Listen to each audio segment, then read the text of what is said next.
Hi guys, so in today's video we'll look at Interglobe Aviation, ठीक है। So Interglobe Aviation मतलब ये जो इंडिगो एयरलाइंस वाला जो कंपनी है दैट इज इंटरग्लोब एविएशन। तो दैट ये लोग का देखिएगा ना, मतलब इन एविएशन सेक्टर ना मतलब थोड़े रेशियोज होते हैं, मतलब that we have to first understand, ठीक है। तो सबसे पहला रेशियो जो होता है ना वो दैट इज आस्क, ठीक है। आस्क होता है अवेलेबल सीट किलोमीटर। उसका मतलब क्या, अभी मान लो if you are going from Mumbai to Goa, ठीक है। तो assume the distance is around 500 kilometre, assume कर लो एक सेकंड के लिए। और और आपका आपका एयरलाइन है, ठीक है। और आपके पास एक ही एयरलाइन, एक ही प्लेन है, ठीक है। और उसके अंदर अराउंड अभी समझ लो 100 सीट्स है। तो आस्क होता है available seats multiplied by the distance, ठीक है, मतलब टोटल किलोमीटर्स जितना ट्रैवल होगा। तो आपका एक एक आपका प्लेन है एक, और आपने एक ही जर्नी की है एक क्वार्टर में, that is from Bombay to Goa, ठीक है। तो कितना हो गया, मतलब available seats were 100 and the distance is 500। तो आपका जो आस्क हो गया that is 50,000। 50,000 is the ask, ठीक है। तो ये एक रेशियो होता है। फिर दूसरा होता है रेवेन्यू पैसेंजर किलोमीटर। उसका मतलब होता है कितने सीट्स जो थे ना दैट वर बुक्ड, मतलब अभी आपके आपके प्लेन में तो अराउंड 100 सीट्स है। अभी अज्यूम करो ओनली 50 सीट्स हो बुक, ठीक है। तो आर पी क्या होता है, रेवेन्यू पैसेंजर किलोमीटर। तो उसका मतलब the total seats books multiplied by your distance. तो आपका अराउंड कितने सीट्स थे, 50 सीट्स हो book multiplied by 500, that comes to 25,000 is your R P K, ठीक है, रेवेन्यू पैसेंजर किलोमीटर। तो ये दो रेशियो हो गया। उसके बाद होता है एक लोड फैक्टर करके। लोड फैक्टर क्या होता है, मतलब दैट इज़ नथिंग बट मतलब कितने सीट्स बुक हुए, मतलब 50 seats of book out of 100, मतलब द परसेंटेज। तो दैट कम्स टू 50%। तो उसका फॉर्मूला होता है R P K divided by the ASK, revenue passenger kilometre divided by the available seats kilometre. तो that is the load factor, मतलब जितना ज़्यादा लोड फैक्टर उतना कंपनी के लिए अच्छा होता है।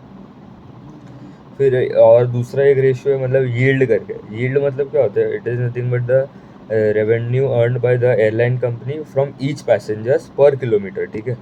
तो उसका फॉर्मूला होता है, मतलब द रेवेन्यू पैसेंजर टिकट का जो रेवेन्यू जनरेट हुआ that divided by your R P के। आर पी के का रेवेन्यू पैसेंजर पर किलोमीटर, मतलब पूरा रेवेन्यू पैसेंजर किलोमीटर पर नहीं। फिर होता है और एक होता है रास्क करके होता है, वो क्या होता है, रेवेन्यू पर अवेलेबल सीट किलोमीटर। उसका मतलब आपका जो एयरलाइन कंपनी है that how much revenue that it generate from kilometre पर सीट किलोमीटर, ठीक है।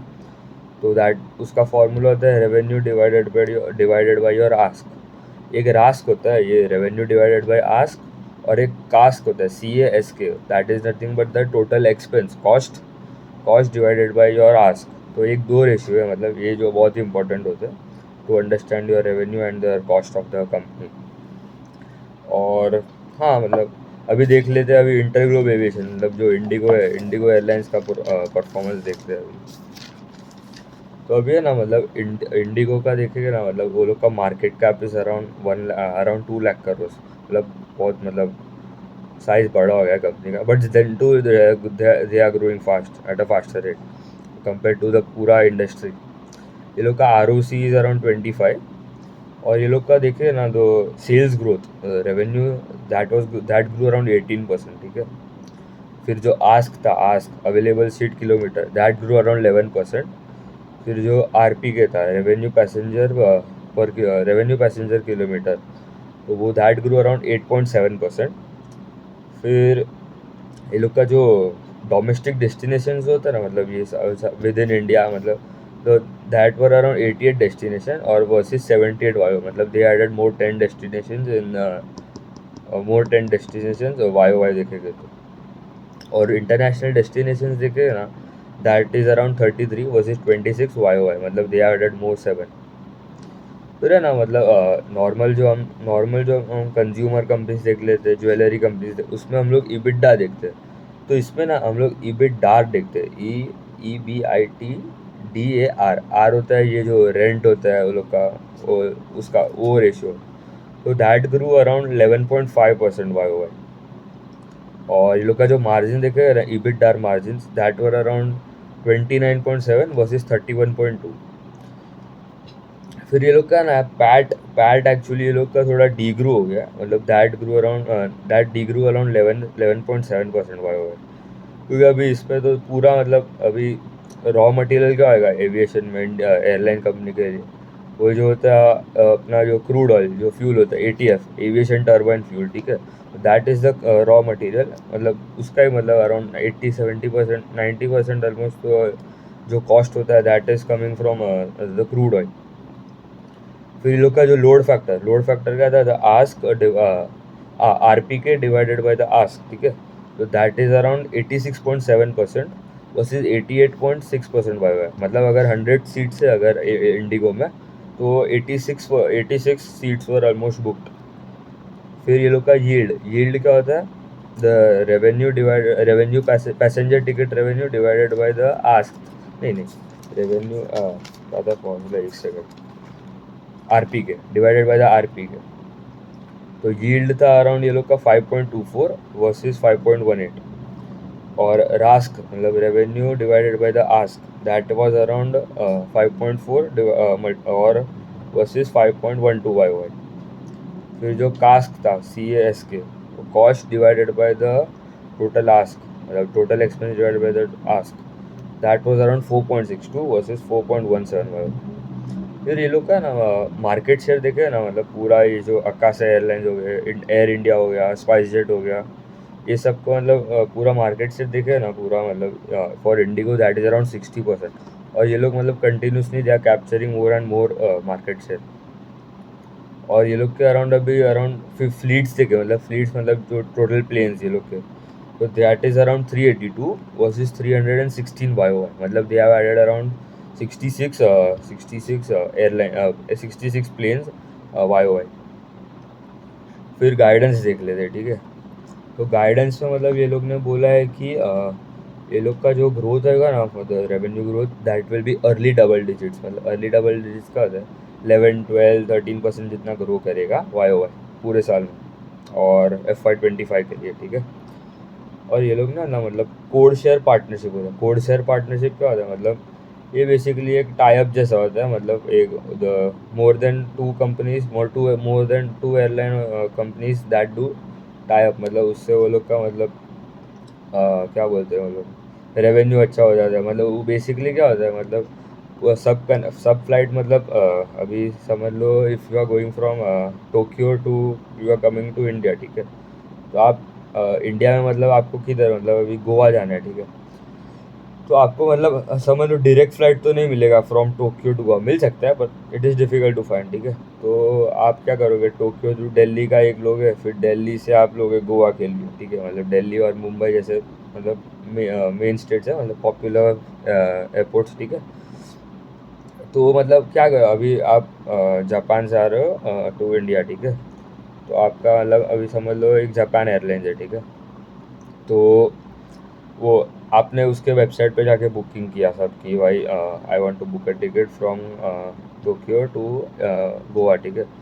तो फ्रॉम दिल्ली तक तो जापान एयरलाइंस लेके आएगा आपको, पर आप दिल्ली से जब गोवा आ रहे हो ना, then it will be IndiGo. वो लोग ने ऐसा बोला है कि भाई इन लोग ने पार्टनरशिप किया है, they have tied up with them. Japan airlines के साथ टाइप किया है, फिर कतार एयरवेज के साथ किया है, फिर क्वांटस एयरलाइंस है वो उसके साथ की है, और एक एयर फ्रांस करके, मतलब ये सब जो कंपनीज है मतलब उससे हम लोग को दोनों का बेनिफिट मिलता है। कि मतलब जापान एयरलाइंस को मिला कि भाई उसके वेबसाइट से ही आप डायरेक्टली बुक कर पाओगे to till Goa your ticket. और इंडिगो का मतलब वो लोग का जो उन लोग को भी मतलब थोड़ा रेवेन्यू तो मिलेगा ही, आपके सर्विसेज यूज़ कर रहे। तो मतलब बेसिकली देखेंगे तो दोनों का बेनिफिट होता है। और दूसरा देखेगा ना, they have targeted that they are going to also launch business, क्या बोलते हैं, बिजनेस क्लास। तो अराउंड मिड मिड नवंबर से ना मतलब they are going to launch it business class. और उसका जो टिकट प्राइस होगा ना, मतलब the price of middle business class airline, business class का जो सीट होता है, तो that will be around 18,000 rupees इतना होएगा। और they have told that they will double their capacity by 2030, मतलब अभी मतलब ऑलमोस्ट डबल, 72 डिवाइडेड बाय 5, ठीक है, तो that will be around 14 to 15% इतना, तो मतलब they will only divide, they are growing their capacity पर ईयर, वाई। और हाँ मतलब दूसरा तो कुछ नहीं, जो बिजनेस क्लास का जो था ना वो लोग का, जो they have named it as Indigo stretch, मतलब ये नया जो अभी सर्विसेज जो they are going to launch, मतलब अभी तक तो ये लोग मतलब लो कॉस्ट एयरलाइन जैसे ही ट्रीट हो रहा था कि सबसे सस्ता टिकट बेचता है पूरे एविएशन में, मतलब ये सेक्टर में। तो they are now going into little into premiumisation, और मतलब ये लोग का प्लेटफॉर्म भी बहुत अच्छा है, मतलब customers are also happy with that. हाँ मतलब दूसरा तो कुछ है नहीं, मतलब इन एविएशन सेक्टर में ना, मतलब they are the only company, मतलब पूरा एक साइड एविएशन सेक्टर का ये इंटरग्लोब एविएशन और ग्रो कर रहा है, और दूसरे सब ये स्पाइस जेट और they aren't able to grow only. तो ट्रैक करना पड़ेगा, अच्छा कंपनी है मतलब, और पी रेशियो भी लोग अराउंड 23-24 जितना है, मतलब on they are growing at around 13-14%। अभी तो ये लोग ने अभी ग्रो किया 18% है। तो पहले ना मतलब देवा ग्रोइंग एट अराउंड 20-25%, क्योंकि जो कोविड का जो ईयर था ना, मतलब उसमें मतलब कोई ट्रैवल नहीं कर पाया। और उसके बाद जो 2022, 2021 में, 2023 में ये जो रिवेंज स्पेंडिंग वाला जो हुआ था, तो उसमें मतलब देवा ग्रोइंग एट अराउंड 25-30%, और जो बेस भी छोटा बन गया ना, क्योंकि if you compare it with the Covid year, मतलब ग्रोथ ही नहीं था वो साल, तो पूरा वो म्यूटेड था, फिर compare to that they will grow enormously. तो अभी जो हाई बेस पे अभी जो ग्रो कर रहे हैं ना, वो देखना पड़ेगा। अभी ये लोग का 18% था, क्योंकि 2023 में तो सब हो गया, मतलब सब पीक तो बन गया, ग्रो कितना और करेगा देखते हैं, but they are growing at it, they are growing at a faster pace. देखना पड़ेगा, ट्रैक करना पड़ेगा। ठीक है, इतना रखते हैं, थैंक यू।